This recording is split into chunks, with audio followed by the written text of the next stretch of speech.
This is the Bleav in Pro Wrestling podcast. Here's Rick Ucchino and SP3 on the Bleav Podcast Network. What is going on, everyone? Good Friday morning to you. Rick Ucchino, SP3 here on a very special Friday edition of the Bleav in Pro Wrestling podcast because we have a very special guest. We are not alone.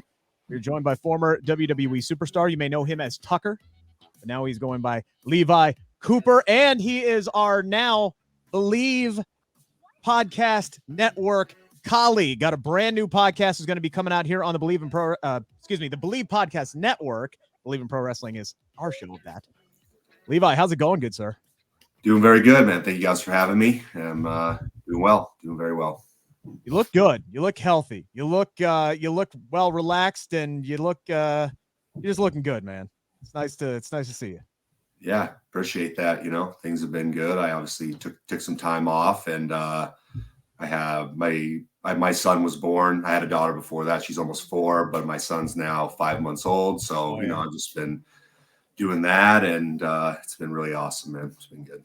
I was going to say, like, because Sid and I both have young kids. That has to be, but they're really close in age. So having a 4-year-old and a 1-year-old, that has to be a pretty interesting dynamic, or a 5-month-old, excuse me, and a 4-year-old. Yeah, man, and I'm Mr. Dad right now. You know, that's my 9 to 5. My wife is a educator, and so after Christmas break, she went back to work. So you know, yeah, I've had my daughter goes to preschool from 9:30 to 12 Monday, Tuesday, Thursday, Friday. So you know, I got a little bit of one-on-one time there, but otherwise, yeah, I got both of the Rugrats all the time, and you know, it's definitely a change of pace from wrestling, but as I love it. I wouldn't change it for the world, honestly, man. Yeah, man, you know, there's only one thing you can't get back in the world, in my opinion. You can't make back, and that's time. So and especially being on the road as much as I was, like, I very much appreciate it. Not that it isn't difficult, but I'm very appreciative. Yeah, I mean, Sid and I both work multiple jobs, and it's really hard, like, balancing all of that time to make time for my 9 to 5, which is actually a 6 to 2, and then making time, you know, for this and putting the effort into this to make it as best as possible. And then also being, you know, daddy and, you know, a husband and everything like that. There's just not enough hours in the day. So I'm actually kind of jealous in the fact that you have that time, you know, to spend with your kids. Cause I feel like I've missed most of my daughter's life already at 3 years old.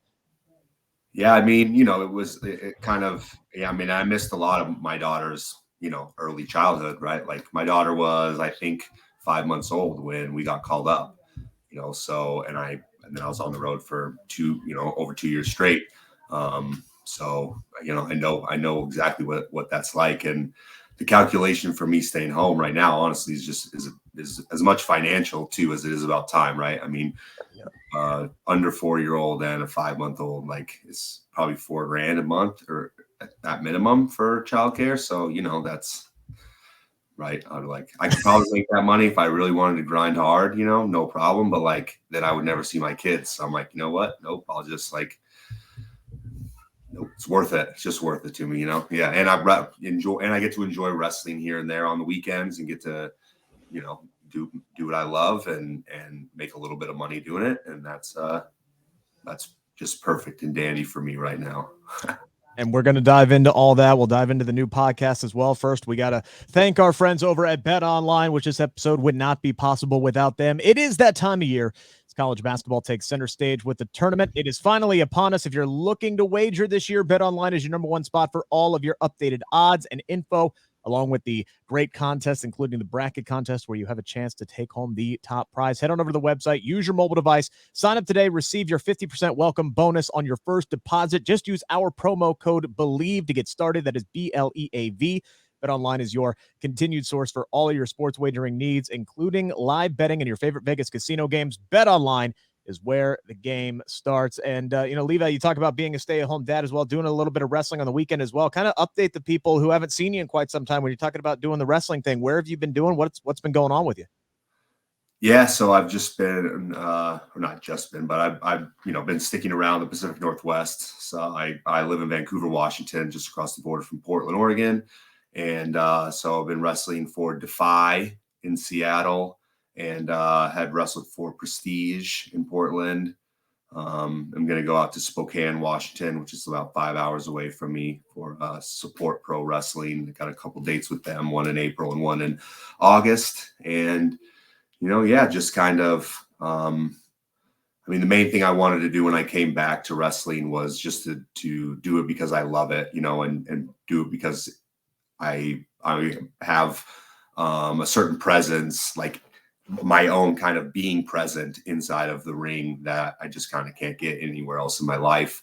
And so that's sort of been kind of the ethos of why I wanted to come back, and kind of what I was looking for as sort of the main thing for me in wrestling, because I felt like I lost that a little bit, just with the way things were, and that it is what it is, right? We go through those kind of things in life, and we have to learn those lessons and kind of figure out, what your proverbial why is for doing things.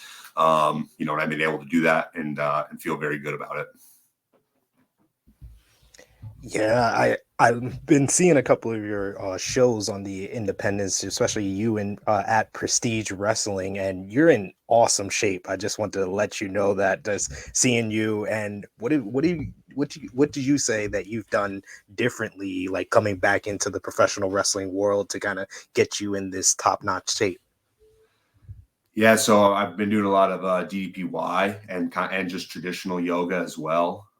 Those have been kind of just a big pivot in my life. I spent, the better part of 30 years, or not 30 years, but I guess you could say from the time I was born until after my 30th birthday, anytime that I was training, it was kind of in pursuit of being bigger, faster, and stronger, sort of regardless of what the long-term ramifications of that were on my body, right? Just like, hey, I'm an athlete. I want to do this. Like, I have a full-time schedule. So my job is to, be as big, fast, and strong as I possibly can. And maybe if there's going to be a little bit of long-term injury there, like I'll work around that, as opposed to maybe addressing it right then and there.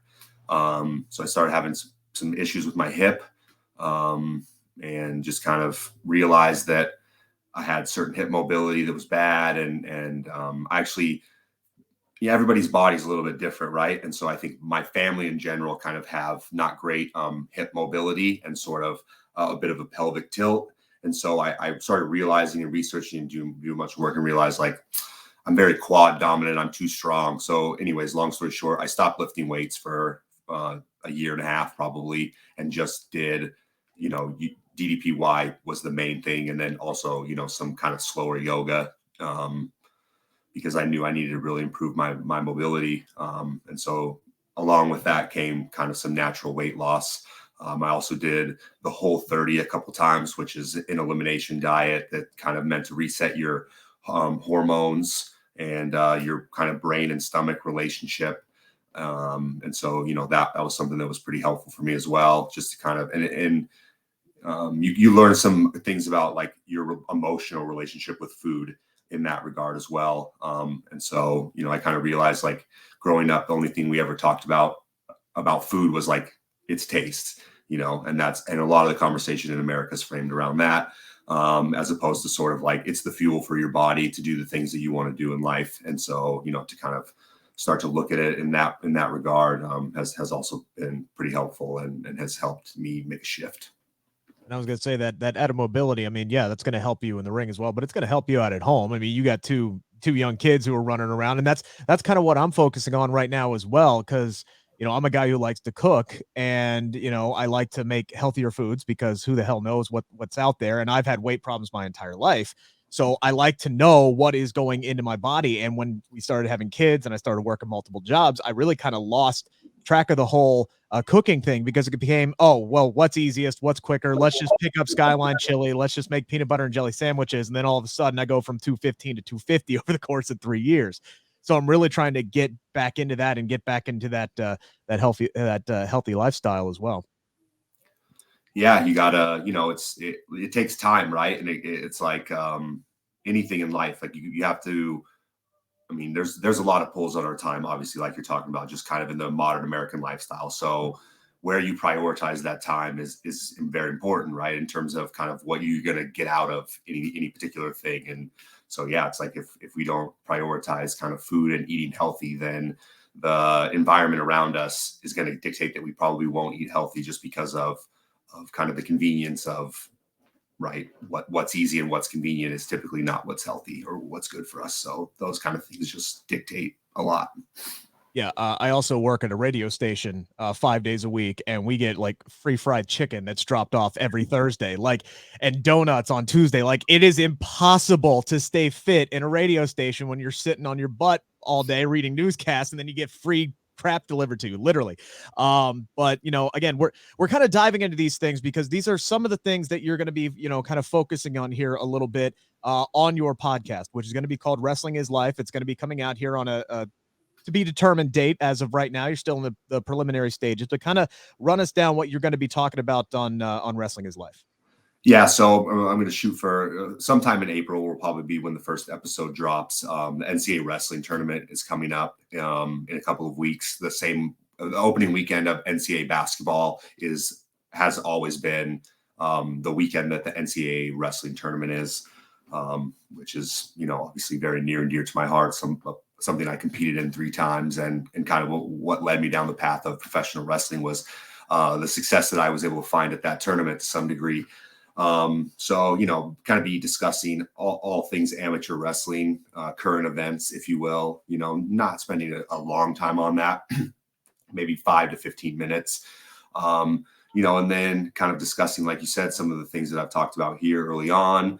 I also, you know, graduated from college with an accounting degree. And so I feel like I've learned some decent business lessons and, you know, have invested quite a bit. Not that I'm going to be passing on financial advice to anyone, you know, but kind of what I think are maybe some good strategies, or even just where to go to start to look if you wanted to learn about these particular things, and just kind of hope to, you know, educate people, like I said, around business, around mental health, physical well-being, and just kind of pass along what I feel like are some of the things that amateur wrestling taught me in my life, and has helped me, you know, be what I feel like is fairly successful and have, you know, a pretty positive perspective, you know, on life and on challenges, right?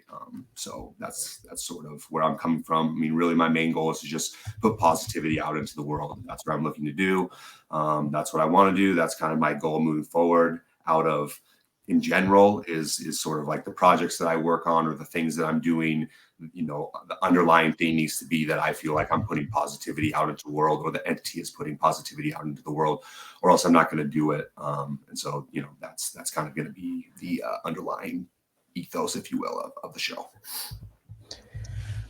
I know for those that, you know, primarily know you from your professional wrestling career, they don't know too much about your amateur wrestling side. Like you like you just said, you're very successful in the amateur wrestling world. You placed 8th in 2011 in the NCAA wrestling championship. You earned All-American status. How was that transition from going from amateur wrestling to professional wrestling? And what did you see was like the biggest hurdle you had to overcome making that transition? Yeah, there's definitely quite different for things that are, you know, named the same thing.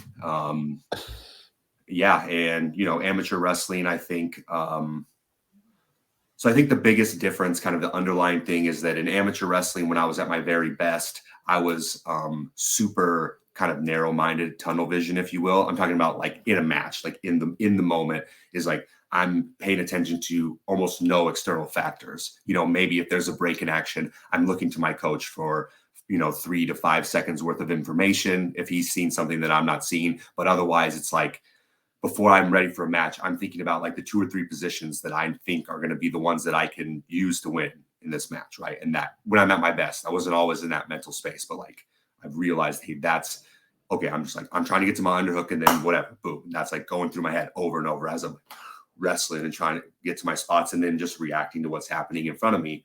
And in pro wrestling, when I'm at my best, I'm taking in all information from external factors, right? And then reacting according to those, you know, and that includes what my opponent's doing. But obviously, you guys know, like we know we're on the same page. So like if we're not, like, we're going to hopefully not do something without the other person being ready for it, essentially, right? So there's room for you to stop and make eye contact with someone and have a bit of an emotional moment, right? Or to just look around and take in what's happening around you and listen and all of those kind of things that are what make a professional wrestling performance, go from good to great, right? Is that like, you can't discount the connection that you could potentially make with somebody that, is an experience that they might remember literally forever.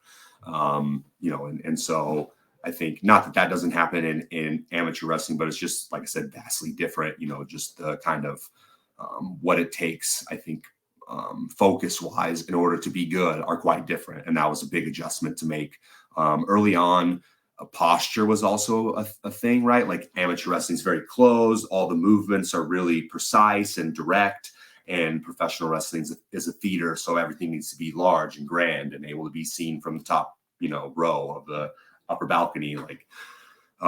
So I think those were kind of some of the things that were major adjustments. I remember early on the kind of jargon, if you will, the lexicon of professional wrestling was a barrier for me, just because I didn't have a lot of, experience, insider experience, you could say. Sort of all my perspective of pro wrestling was just kind of as a fan, as a kid growing up. And once I got into high school, I was just kind of focused on sports. So I didn't really, know too much about what goes on behind the curtain, you could say. So when I got to the performance center, that was also a big learning curve for me. Initially, it was just like, all these people are saying words and I don't know what those words mean in the context they're talking about. And like, hey, you guys explain what the heat is? Because I don't know what that is. And that's funny, right? That really happened. Right. All right. So I did wrestling training for about a year plus, and yeah, there were students in there that they would say, all right, now run down the basics of the match for me. It's like they could never put it together, heat, comeback, falsies, finish. They just, for whatever reason, like it was like 2 + 2 and always equaled 5 to them, right? It just never really fit until like their like last day there, they finally got it, and then they never showed up again. But it is like, for those people who have never been in a wrestling ring before, it is amazing. And that was the thing that I found the most difficult. There's so many things that you have to focus on at one time while you're in the ring. And one of the things that a lot of the students had a problem with is much like what you were talking about, the amateur wrestlers in particular, when they're down low and you're focused on the match, you got to open up, you got to put the headlock in, but you also got to work to the crowd. You got to find the camera and you got to keep yourself. It is so much that you don't remember. You just don't remember in the moment. That was the biggest thing that I had, is like, I always missed something. I always screwed something up and forgot about doing something in particular. It's insane. It takes a long time to undo that. Like, right. If you're, muscle memory, if you will, or just whatever, it takes a long time to kind of erase that or unlearn some pieces of it, of like, hey, you don't need to defend yourself here because this guy's not going to try to take you down. Yeah. Yep. Or the flinching. The flinching is the biggest thing too. Yeah. Right? Yeah. Like you said, it's just a lot, right? And I think also people that have never, like, I think people take for granted just how much it hurts to take a bump and hit the ropes and to take a hard buckle and all the things, like, because people, your body does get used to doing it, certainly, and can callous up, and is obviously an amazing thing that reacts and adapts to whatever we give to it. But you can't take for granted that, like, hey, anytime you take a bump, it sucks. It hurts. Yeah, there's a reason why there's a thing called a bump card, and it's like a mini car crash. It's like a little mini car crash. I remember talking to Al Snow one time, and that's exactly what he said. It's a mini car crash every single time. And I remember the first bump that I did, I learned a very important lesson that day. Always tuck your chin, because I rattled my head off the back of the mat so hard I was seeing stars, literally. So there's just there's so much that really goes into it. And if you look, I'll say, if you don't believe me, just go do it. Just find a school, go do it, and give it a shot one day, and you truly will. And you talked about, I want to go back a little bit, because you talked about growing up a fan of wrestling, and you loved wrestling growing up, and a lot of your podcast is going to focus on the mental health of everything. How did your journey coming up to and going through WWE kind of alter, if at all, your love of the business, and how things kind of ended with the company? Did that alter your mental health a little bit? What was that whole journey of the ups and downs and everything like for you? Yeah, hard, man. Very hard. So I think one of the big things that I've talked about a few times recently is like sort of my identity, I guess you could say. And I think this is true for a lot of athletes and wrestlers, pro wrestlers, and just kind of like anybody who sort of like what they do is a really large part of their identity, as opposed to just kind of being like a job that they do, right? So, for basically my entire life, I think my main identity was wrestler, whether that was amateur wrestler, pro wrestler. That was kind of my main identity, where I derived a lot of my self-esteem. And, that can be obviously a difficult journey, right? Because maybe you're not in direct control of everything and you try your best to control what you can control, but there's outside factors and just, it definitely kind of drug me down. I wasn't doing good, obviously, at the end. And that's not the way that you dream of things going down. Obviously just disappointing to kind of, Otis and Nico and I have an actual friendship, a very close friendship. I would even go as far as to call it brotherhood. We have genuine love for one another. And I think that obviously came across on the screen as you watched us perform together. And so, it's kind of like losing a piece of family, right? Somebody that you see every single week. And now all of a sudden, like, you're at home and you don't see them anymore and they're still out doing their thing. Like, that, it doesn't not hurt. But at the same time, I think, pro wrestling was way more of a childhood dream of his than it was of mine, and it was always kind of something that I would have liked to do, but not like, oh, I have to do that and I won't be able to live without doing it. And like I said, kind of coming out the other side, obviously, and getting to spend the time with my family now, I'm actually, I found gratefulness in the way that things went down. And sort of, I just believe that like life is what it is, and you kind of have to, figure out your perspective and deal with it accordingly. Right. But kind of back to the identity piece, I realized that I personally needed to shift my identity off of wrestling onto, something else that I could derive my self-esteem from that was much more concrete and was something that I was in direct control of. And the two things for me was being a father and being a husband, and I think a lot of people can relate to that, obviously, but it can be very difficult work because the skills and things that are required to be good at those are typically vastly different than what it is to be kind of good in a business sense or in a sports environment, or just something that's a kind of uber competitive environment, right? Because it requires much more collaboration and much more kind of teamwork, and just being able to like really sit down and actually listen to somebody else's perspective and not try to just always get your shit in, if for lack of a better term, right? So which is kind of what you have to do if you want to be a good athlete or a good professional wrestler. Like, you got to be kind of on the grind, thinking about yourself all the time, because everybody else is, and it's, somebody's always trying to come and take what you got. So, for me, that was a massive kind of mental shift that I started to make towards the end of WWE before I actually got let go, just because, I think I didn't do much for about 6 months there at the end of my time. So I was at home a little bit more often than I had been at home before that.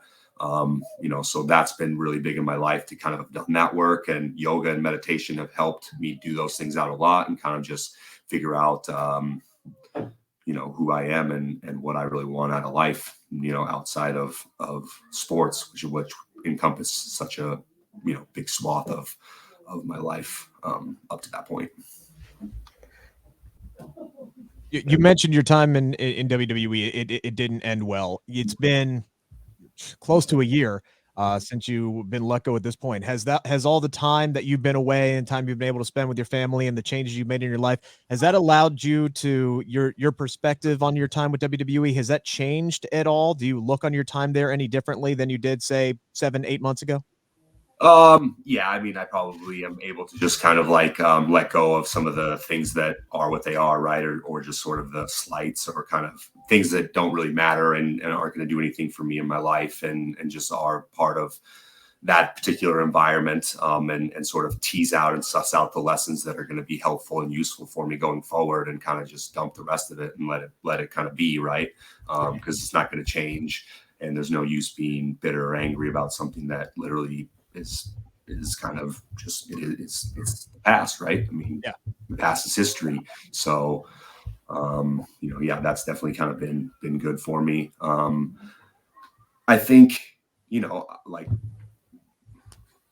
I could have done better, right? I look back and there's kind of mistakes I think that I made. I wish character-wise I would have leaned into amateur wrestling kind of more hard and made that a bigger part of my character early on in our main roster run, because I didn't really have a hook early on, as much as kind of I needed to. And so looking at the landscape of tag team landscape going in, we had these discussions quite often about, okay, like, tag teams get split up quite often. How are we going to try to avoid that? Right. What are we going to try to do? And, ultimately, like, it's so week to week there that you kind of, when something starts to work, you have to just like lean into it and use it. Right. And so obviously the worm and kind of Otis's comeback was working well for us. And, I'm thinking like, hey, we can get 6-8 months out of this, no problem. And then we'll shift and we'll do something else, because that's just kind of like the way that things are here. And I think we were kind of working into that. We had a good elimination chamber match. And right before that, we went almost an hour on TV. And this is like a week or two before the pandemic really started. Right. So I think we were picking up some momentum as a team, and then obviously the pandemic happens and a lot of shifts have to be made. And we just weren't able to kind of, I guess, successfully navigate that as a team as well as maybe we could have, or whatever. I mean, it is what it is. It doesn't matter why it happened. Right. But it happened, and sort of, it's crazy to me that they would just allow the Mandy storyline to like end without any kind of, I understand they probably didn't want either of them to be a heel, but it's like, probably one of, if not the most invested in stories, in the entire company. And it's been going on since before Valentine's Day and run through WrestleMania. So you're talking about like 3 months worth of time have been spent. It carried the whole summer. It literally carried the whole summer. To have them go their separate ways without with just pretending like it never happened. He's not depressed. We pitched something where it was like, hey, let's lose some matches because this guy's sad that his girlfriend left him. And then there's some conflict between us, but then we're able to get back to work. And now we're we get, going again. Right. Or just something we can't pretend like it never happened. It happened. We were all there. We all saw it. We were all invested in it. It happened. It happened. So, and then on top of that, obviously what happened between us and kind of not having really any story between us out of that, which, that's their decision. They make those decisions. That's fine. But if what you want to do is ultimately run with them, they didn't do a very good job of making him a babyface that people should care about, because his girlfriend left him, didn't do anything. His best friend hits him over the head with a briefcase, doesn't really do anything about it. I don't know, that's kind of chopping off a character's legs a little bit, in my opinion. So, like I said, I love that guy and I wanted the best for him. And so that was, and he's doing great now. And I'm not surprised to, see him. And I also love Gable, obviously an amateur wrestler as well. And, the three of us used to ride together and are good friends and still, keep in touch with each other and have a group message. And I'm very happy for those guys that they've been able to continue to navigate those waters and succeed, because I know how difficult it is, ultimately to do that. So I think it speaks to, the level of quality performer that both of those guys are, that they've been able to, attain that level. And for me, I think things have worked out for the best in my life, because, I think I wasn't particularly ready for how emotionally difficult it was going to be to spend my life every week on the road with a brand new baby girl either, and that was something that I maybe didn't deal with as well as I could have dealt with early on, and sort of just try to tuck underneath the rug and sort of just pretend like it wasn't there, even though I knew that it was there. So I think that might have led to sort of just my overall kind of not being as positive as it could have been either. So, I think it's a multitude of factors, and it's just a very competitive, very, very crazy environment, so I think my situation is not a unique situation, right? 100 people got let go last year. So that's just part of the business, part of that company in particular.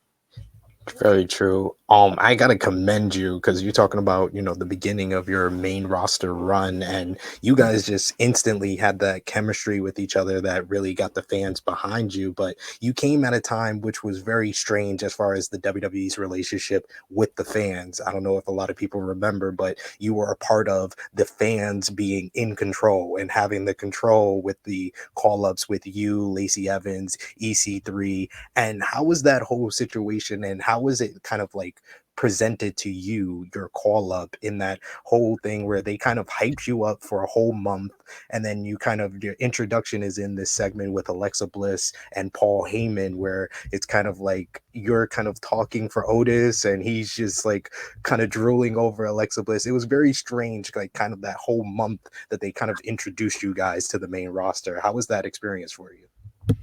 Yeah, it was, I think strange is a pretty good word for it. That whole month of January, we were pulling double duty too. So we were working at NXT house shows on, at least on Saturday, sometimes on Friday, Saturday, then flying out Sunday, then going Raw and SmackDown. Even though we weren't doing anything, we were still going to TVs, so we were pretty busy that month. And honestly, the first kind of 5 months or so of our time, I think the 6 of us didn't have a brand, right? So we were working both brands because it was Monday and Tuesday still. That was kind of obviously we were around a lot, and we were particularly busy. At least it felt like we were super busy. We were working some house shows then too. So some of our road trips were Friday, Saturday, Sunday, Monday, Tuesday. There in those first maybe 3-4 months. I think, yeah, I don't know. I mean, you don't have any control over how your kind of beginning goes, right? You can try to do what it is, but ultimately, like, they tell you what to do and you got to do it. That's the job. That's what you get paid to do. That's what it is. So, I think obviously we would have liked for it to maybe have been a little bit different than that. But I think our kind of attitude was always like, let's take what they give us. If we have a small suggestion to make, let's make it. But otherwise, let's just try to do the best we can early on with what we're given, show that we can, do that, and then hopefully kind of build some equity up doing that in time. And I think we were able to kind of do that a little bit, and we weren't able to maybe get as many things as we wanted to. I think if the second summer of us there, if it wasn't a COVID summer, like we had pitched a barbecue thing that we were going to be like doing barbecuing every week at TVs, and to bring a barbecue and like just let people come and interact with us around the barbecue. And we'll just be like the APA sitting around their table backstage playing cards, right? Awesome. Anytime you see us backstage, nice. We're like around a barbecue. That's just where we are. Like when we come and wrestle, cool, we're in our gear. But otherwise, if you see us backstage, we got a barbecue with us. And so I think we're probably going to make that happen. And I think that could have been pretty awesome.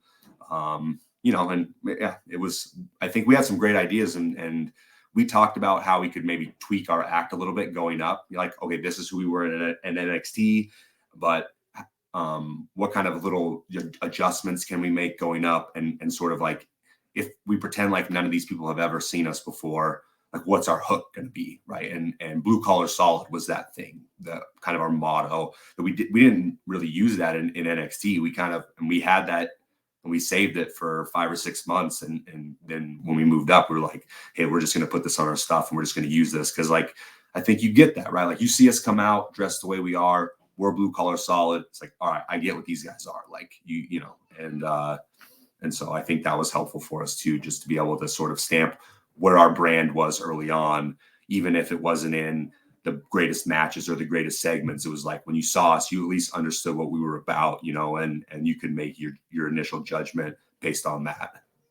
I love the barbecue idea. One of my favorite backstage segments with you guys was when you guys were putting all that junk into the blender, and then Becky just shows up and takes a drink and goes, it's a little weak, and hands it back to Otis. That there's a lot of cool things I thought you guys could have done there. But kind of as you say you had a ton of ideas, you pitched a ton of ideas. Coming up as a tag team in WWE, I can't imagine how hard that is, because there's a stigma surrounding how WWE treats their tag teams. A lot of them get split up, guys go on singles runs, other people get, kind of lost and forgot. You look at like the main 3 tag teams over on Raw, even Otis and Gable, those were all single superstars who were thrown together into mixed tag teams. So coming up as a traditional tag team, did that put any extra added pressure on you? Did you guys know you were kind of had an uphill climb there while you're coming up? What's that mindset like? I mean, yes, obviously, like, we're paying attention to the environment and know sort of like what the potential pitfalls are, right? And you kind of try to deal with those the way that you can, but I mean, not to kind of go back to, I mean, the pandemic was what it was, you know, but I think for our act, like we were so fan interactive centric. Like that was such a big part of our act. Whereas like maybe other people who have more like hard hitting kind of shooter style that don't interact with the audience as often in their matches, or maybe more tailored to having a television match with no audience. It's just like, you know, like not to make any excuses, but I think we knew our position was like, we could really fill the like opening over with the kids type live event role. Like Yes. we could do that role for a long time as like, okay, the New Day's filled that role for quite a while, but they're going into more serious things as we came up, right? Kofi's doing the WrestleMania stuff. Like, so, you know, we thought, hey, we could, and that was our job on live events, and we were doing well with it. And I think it probably would have continued. And then it just kind of, the environment shifted, and the Mandy thing happened. And I think after that, they just kind of saw like, all right, well, Otis doesn't really, you know, he's gotten over in this thing with Mandy. He doesn't really need a partner anymore. Like, let's try to run with him, you know. And I think ultimately, I think they wanted to break us up around Money in the Bank. I don't have any proof of that. Obviously, it's just my perspective. You know, I think I was home for like 6 or 7 weeks there. I wasn't going to TVs in the middle, you know, after WrestleMania and during the kind of Money in the Bank stuff. I wasn't even around. So, and then maybe, I don't know what the environment was, but obviously we came back, and what happened with the briefcase was what happened with it, which is kind of a decision I think you make off the back of some other decision or plan, right? It's like, I can't imagine that was the initial plan, was to have, I mean, they just don't do that very often with people, where they give them the briefcase and then take it away from them. And obviously that's not good for someone. So, it was, I can't imagine that was their initial plan. I have no idea what it was, but it's all speculative. You know, so I think kind of that's, at least as I've analyzed it, you know, I think that was a big piece of it, was just not just it happening, but our ability to, or inability to kind of react to that situation as a team well enough to keep the team together, you know, and ultimately it broke us up. You know, you look at Otis winning that briefcase. I think a lot of people looked at that moment as, you know, he was getting over. He had the whole storyline with Mandy. It was like, okay, WWE obviously sees something in him. And then look, the storyline progressed the way that it happened. And then all of a sudden, you guys are broken up. You're released from the company. He starts going with Gable, and they stripped away everything that got him over. And now all of a sudden he's building that momentum up again with Chad Gable. They have a really cool thing that they're doing right now with the Alpha Academy, even though they just took the tag titles off of them and they may not have a WrestleMania spot at this point. But, you know, you said you've liked what Otis is doing. What do you think realistically his ceiling is in WWE? I mean, I mean, I don't see any reason why he couldn't be a world champion, right? With the right, I think there's some pieces he needs around him, right? I think yeah, I mean, I think his ability to get to where he has back now from where he was shows that, you know, he's a very quality performer, and like you watch what he does in the ring, and I think it's very believable. There is just like an underlying kind of silliness to him, right? He just has this natural kind of charisma that I don't think he could ever get rid of, where it's like, man, it's just really hard to dislike the guy, dude. He's just such a likable guy. You just watch him just bebopping around and just like being himself. And it's like, not that he's not capable of convincing you that he's a killer or being scary. He certainly is. But to convince you that he's like a dislikable human being, pretty difficult to do. I mean, and he's like, it helps to have Gable, because Gable's very good at being kind of a sarcastic prick, you know, and he plays that well well. Like, I mean, he's not that human being in any capacity, but he's good at it. He's very sharp tongued. And, you know, I think his ceiling as a heel is not up top, but I think his ceiling as a babyface is like, I don't think there's any reason why he couldn't get over like Dusty Rhodes and be as believable as like that kind of a character, if, you know, the environment was right, you know. But, you know, I think the chances of that happening maybe are not super high, you know, but I mean, obviously I'm biased because I love the guy, but I don't see any reason why, you know, with the proper booking and sort of the proper environment around him over a, you know, 6 to 8 month period, why he couldn't potentially be believable enough in that spot, right? I mean, he might need a mouthpiece.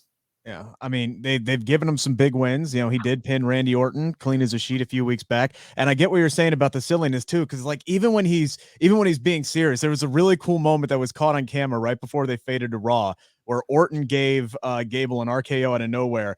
And Otis just looks at Orton and goes, "Yeah, try to RKO this neck, bitch." And it got caught on camera. And I like he was trying to be like really tough and serious and threatening. I just laughed my ass off because it's just Otis, man. You can't Yeah. help but just smile when he does stuff like that. Well, and I mean, and I think as a heel, it's probably like that's not the reaction you want, right? But as a babyface, like he could do that same thing, and you love it, right? Because it's Right. like he's a fighting guy. He's like, yeah, but look at my neck, look how big it is. Try, like good luck, bitch. Like, yeah, that like who couldn't relate to that, right? It's it's just that's a likable quality, right? Like you said, and so I think he has so many of those. It's like he's a quality enough performer that he can attempt to cover those things up and work really hard to try to be as mean as possible. But like, there's going to be times where he does things where it's just going to be funny and it's going to be entertaining because he is funny and he is entertaining as a person.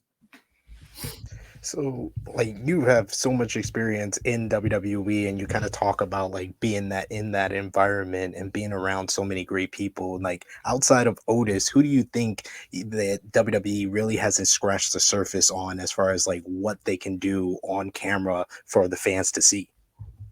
Oh, well, I mean, I love that Chad's getting a chance to really like show what he can do, because I mean, I think he's very underrated. He's been very good for very long. Like you'd be hard pressed to go back and find a segment that's been bad of his. I mean, Yeah.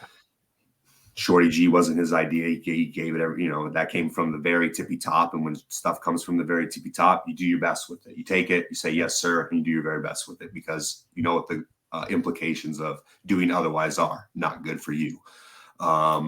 In a short, I think Matt Riddle's obviously shown, not that he's underrated in any capacity, but he's kind of shown what someone's able to do if they come up and are able to sort of catch lightning in a bottle and have a very clear, I think when you come up, you need a very clear gimmick, right? You need you can't be like, oh, I'm really good at wrestling. Because it's like, well, are you better than, Daniel Bryan's not there anymore, but like, are you going to be better at wrestling than Seth Rollins? Are you going to be better or whoever that's not a good enough hook, right? Like you're Matt Riddle. Hey, I see what this guy's hook is. Like I either like him or I don't like him right away, but I get him. And I think that's a really big, piece.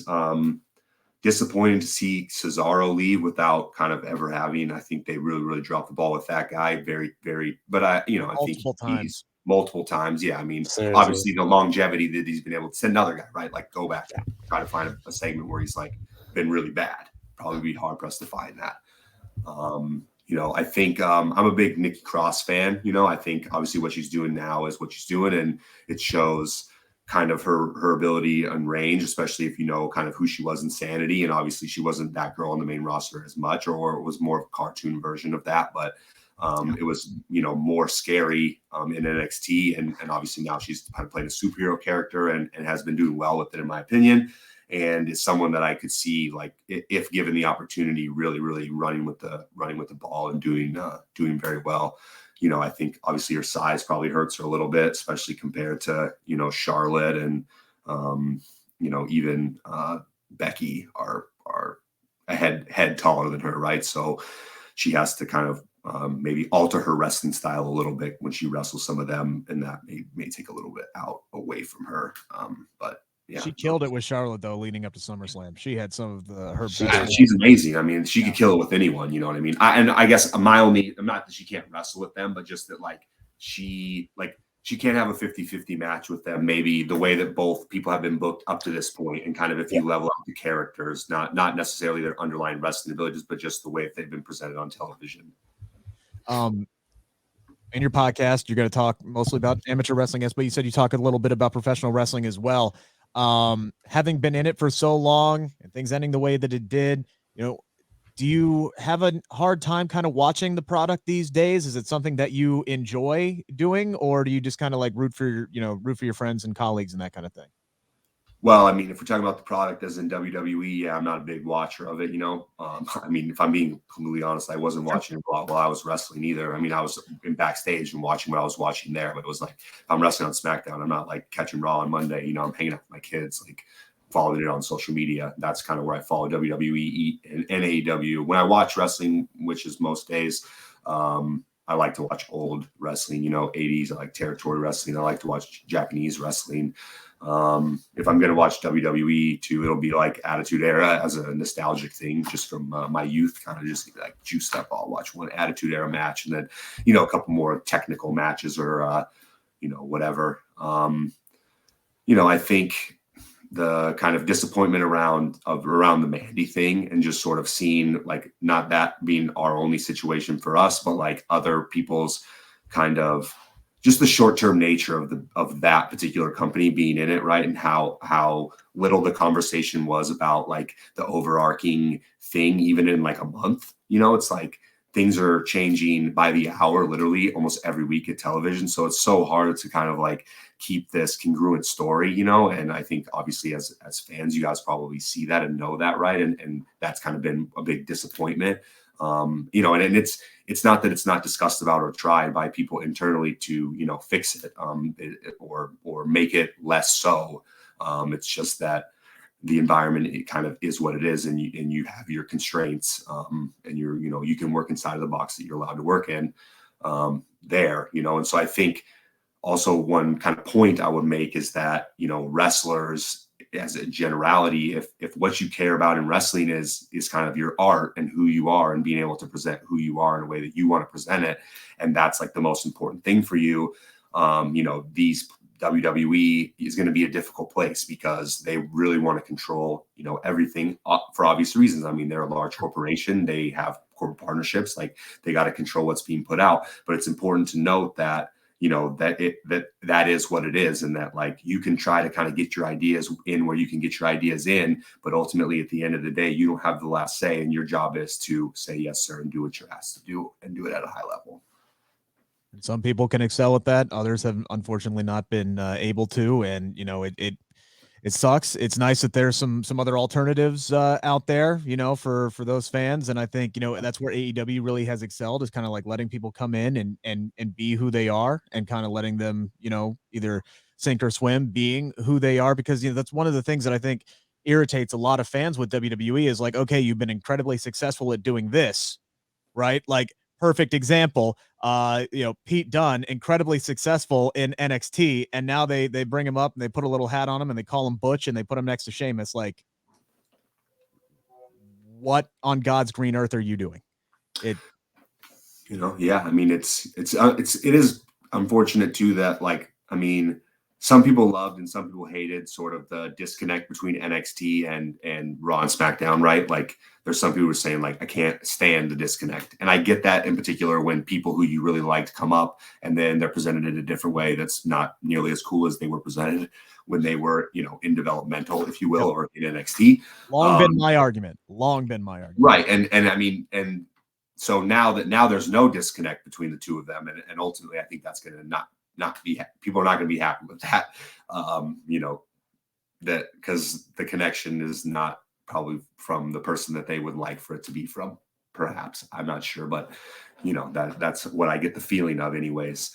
So, it's like so many people were able to come in from sort of the indies and be their authentic self in NXT and face kind of new up and coming talent from different worlds. And that's what helped NXT kind of catch fire and become ultimately what it was, while I was there. And I think that's why it was so cool.